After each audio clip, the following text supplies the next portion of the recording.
All right, Brian, thank you. After 2 long days of debate, the House Judiciary Committee is preparing to vote at some point today on the 2 actual articles of impeachment. Joining us now live to discuss, we welcome in for the first time Shawn Wilson, a political science professor at Wright State University. You do a radio show and a podcast on this, so I know you're very focused on this. Welcome. Thank you for joining us today here on 5 on 2. So, given the fact that it is our first chance to talk to you about this topic, just want to get your thoughts on what we've seen and heard to this point as we head toward a likely trial in the Senate. Well, this is interesting. What's interesting about this impeachment is there are different types of impeachments. Some involve serious criminality, like Richard Nixon, and others involve sort of this idea that a person's just being odious or has done something egregious public conduct. And this is that kind of impeachment, and as a result, what you're going to see is voting more along a partisan line. You're not going to see, it's going to, the vote in Nixon's impeachment, there was Republicans were voting for it as well, and you don't really see the crossover votes this time. It looks like there's about 10 or so Democrats who are having weak feelings about this. They approached the leadership and wanted to go for censure instead of impeachment. Right. And so the vote's probably going to go along party lines, and then it's going to hit the Senate. You're going to see something similar. So let's talk about that likely next step. I mean, it's pretty obvious. I think this is headed for a trial in the Senate at probably sometime in January.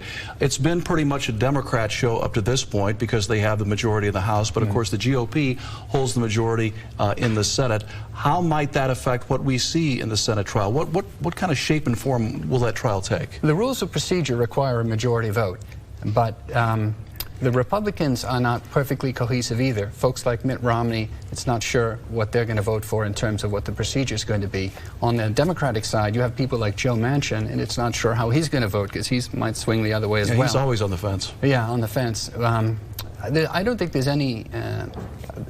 Trump is not going to get removed. The question is going to be how long the trial goes, whether it's a circus, whether they're going to have Hunter Biden testify. There was some press reports that President Trump wanted an elaborate proceeding. Today, Lindsey Graham was saying something else. He's saying the best thing to do is get this over as quickly as possible. And the Republicans are sure that they can get a vote to acquit. They're not necessarily sure that they can get a majority vote on everything they want, because those votes are going to be close.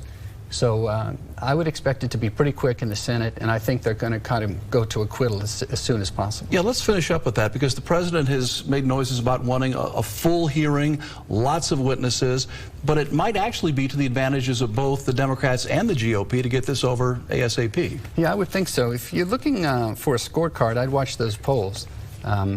President Trump is still down in the polls compared to where he was before this started, but he's coming back a little bit.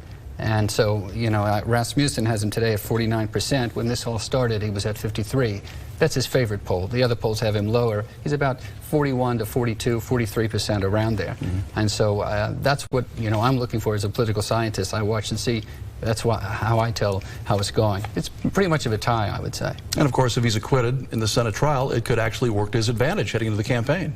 You know, President Trump has difficulty breaching a certain ceiling in the polls. It's hard for him to get above 45%. Even if the Democrats keep him contained in that space, I think they can claim that as a consolation prize. Both sides obviously are worried about the election. That's the thing that's behind it all. I mean, I'm not being cynical here. I am being a realist. This is one of the things that's there. I think it's going to be basically a tie. All right. Well, certainly fascinating and historic times, and we appreciate Shawn Wilson's insights, political science professor at Wright State University. Thank you for joining us on 5 on 2. If I don't see you, happy holidays. Thank you. Brooke, back over to you.